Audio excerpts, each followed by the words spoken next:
Turn that volume up. You know you want it. It's time for Women's Basketball TV with former NCAA champion, WNBA champion, business mogul, and national TV personality. Let's get it.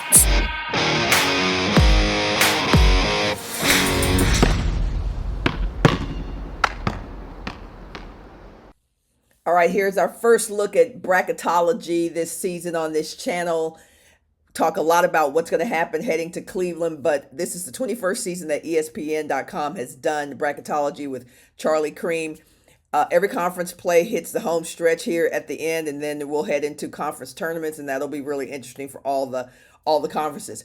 There will be 68 teams in the bracket. They will release, as an ESPN will release thoughts every Tuesday and Friday. So we're going to be looking at Friday's bracketology today.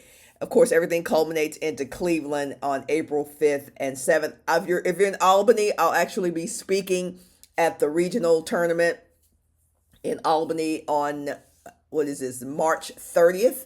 So holla at your girl if you're going to be in Albany, New York for that. So let's talk about what's happening in the bracket as of this point in time today. And obviously we know that nothing happens. The last one will be on March 17th, on Sunday, March 17th for the Selection Sunday. But let's talk about what people are predicting. And then I'm going to talk about the 5 teams, the top 5 in my mind for bracketology. But let's look at what ESPN is saying. They're saying that the overall seed will be South Carolina.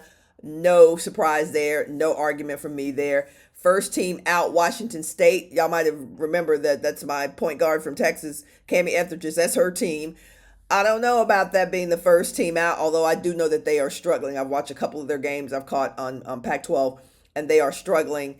They have not been as consistent as they've been at this point in the season over the last few years, but we'll see what happens there. Vanderbilt, just going to be real candid with you, I haven't seen Vanderbilt play, so last team in, they have predicted on ESPN.com to be Vanderbilt. We'll see about that. But the big surprise, not going to lie, even for me, is that they moved Texas up to a number 1 seed. Now, everybody who gets what they get, honestly, somebody feels like they're deserving. I was a little bit shocked by that because Texas has kind of been under the radar for most people when they talk about predictions and being high seeds heading into this season before Rory Harmon got hurt with her ACL injury. Texas was pretty highly touted, but after that, I think most people thought that Texas would fall off the radar. And the Horns have won 7 straight games, including a very decisive win today versus UCF. I think it was USF. Good gravy. I get those mixed up. Dadgummit. I hate it when that happens. Anyway, Texas won today with a 27-point win over in Florida. So, you know what? That's going to bug me. That's going to bug the heck out of me. So let me just go ahead and see. I had this in my mind versus UCF. Who they play today? UCF or USC? Women's basketball. See, y'all are getting me live, like on the fly. I hate it when I have this here. Oh, yeah, it was UCF. Good job. UCF nice. Texas won 87-56. But as I was saying, they are predicted, at least this week in bracketology, to be a number 1 seed, which is, kind of trippy, kind of interesting. But Stanford lost, Ohio State lost, so it wasn't like people said, "Oh, well, let's throw Texas in there." No, they've been hot lately. They've been hot, 7 consecutive games, and so they're saying the top 4 seeds might be South Carolina, Texas. Let's scroll down on here.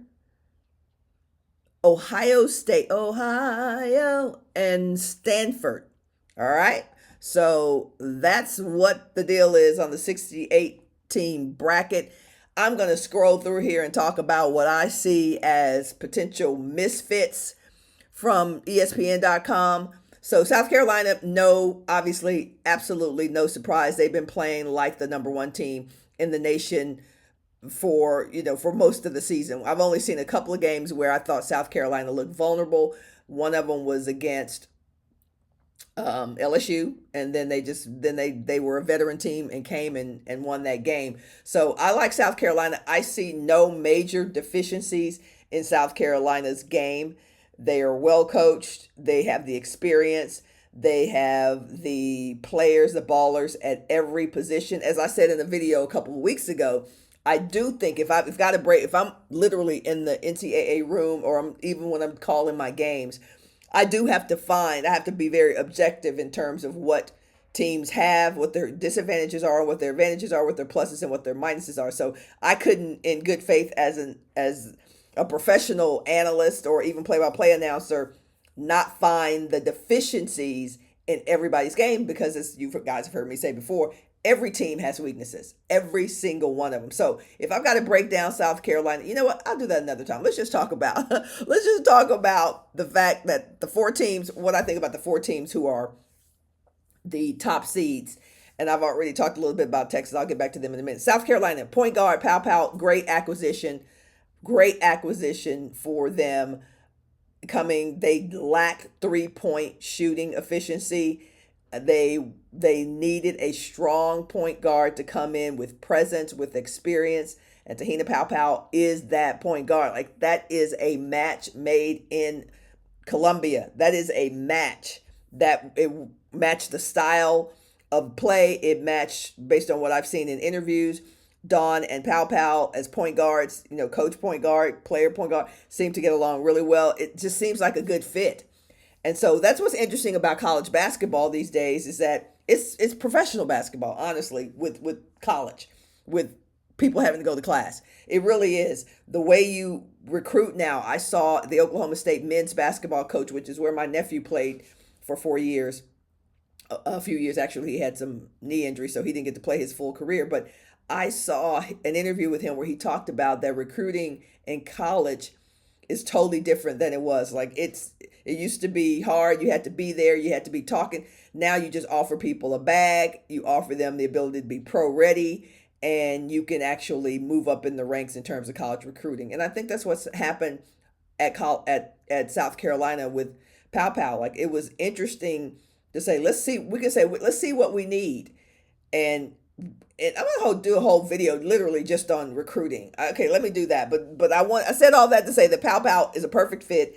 When South Carolina went shopping for a point guard, they needed someone like her who can knock down the 3 ball, who can put the ball on the deck, who's a great passer, great leader, great fit for the program. I believe Pow Pow has taken South Carolina, who's already obviously elite, to a whole other level. When I look at Stanford, in the Portland regional, Stanford #1. We've talked about Stanford before. Cameron Brink started the season on fire. 7-footer. I'm going to call people exaggerating to me. The 7-footer. She's not 7 feet, of course, but big presence as a post player. Stretch 4, can play 3, 4, or 5. Brink is the kind of player who has the pro body, pro game. But I think what's great mostly about Stanford is that they play like a team who knows how to get there, because they've been there late in the season. And so even though Stanford lost, obviously everybody's lost this season except for South Carolina, they know how to get ready for conference play. They know how to start playing their best basketball. And I really think that is Stanford's biggest asset, is the experience of their coach and the experience in the program of turning it up and playing their best basketball at the right time.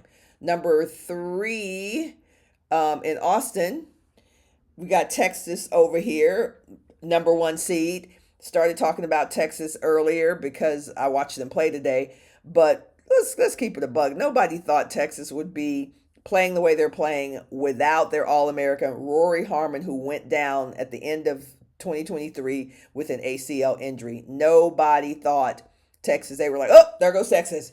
Madison Booker, who's one of the top freshmen. I did my video early in the season on the top 5 freshmen, and Madison Booker was in that number because she is a great player out of Mississippi. 6'1", off guard, could play 2, 3, or 4. But when Rory Harmon went down, Coach Vic Schaefer moved her to point.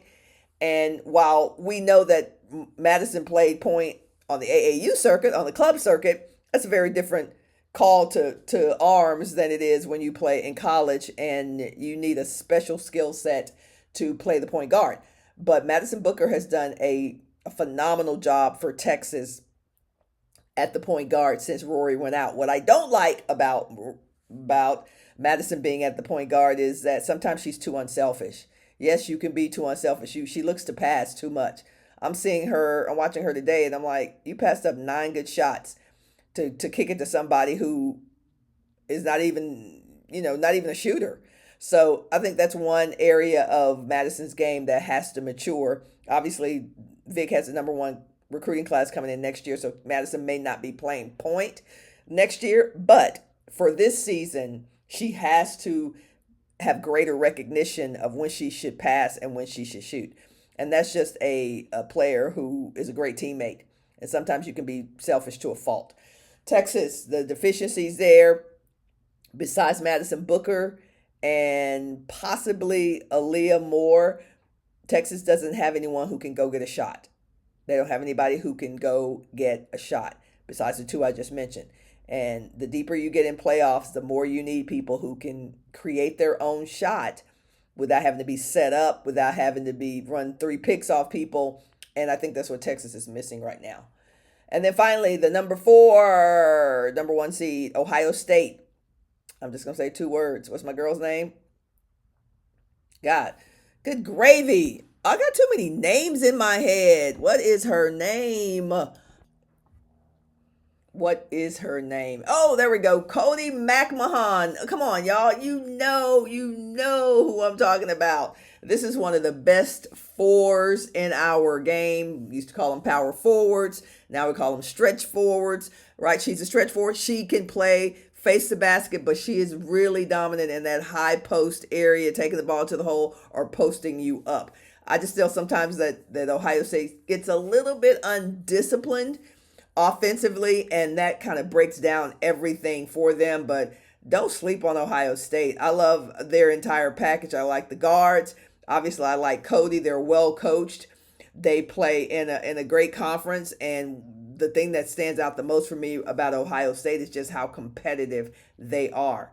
They've had a couple of losses, probably a couple of bad losses. The committee's not going to forget that, but this is clearly a team, since they are in the first set of bracketology, top 1 seeds, that the country has a lot of respect for. The committee has a lot of respect for. Charlie Cream has a lot of respect for them. I think that is the right call for Ohio State. But there are a lot of contenders out there that can challenge for any of those spots, with the exception of number 1 in South Carolina.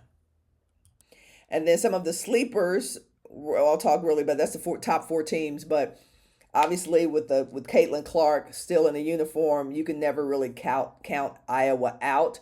Do I think Iowa will make it to the Final Four? I think they could, but it would have to be a special situation where they are getting big contributions from people whose names are not Clark. That's what I think about them. I also believe that Notre Dame has some special talents as well. Hannah Hidalgo, a player, freshman point guard, who most people have slept on because we've talked a lot about Juju Watkins, rightfully so.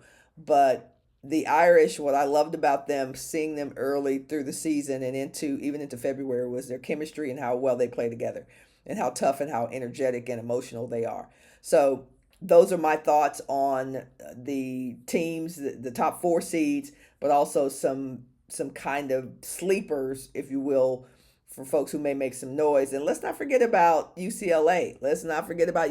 Who started out top 4 most of the season and then ran into some buzzsaws, namely USC and others. But UCLA is always there at the end. I mean, if you pay attention to what's happening with UCLA, with Corey Close and her teams, they are making noise at the right time, very similar to Stanford. But Lauren Betts is back. We knew she was injured a few weeks ago. She's back. She had 17 points the other day, and London Jones scored 15 points. A lot of people talk about Charisma Osborne when they think of UCLA, but UCLA is probably one of the most balanced teams that we have in our game right now. So those are my thoughts on the first release of Bracketology. We'll keep talking about it. What are your thoughts? Who's a sleeper? Who do you think is going to be first in, first out?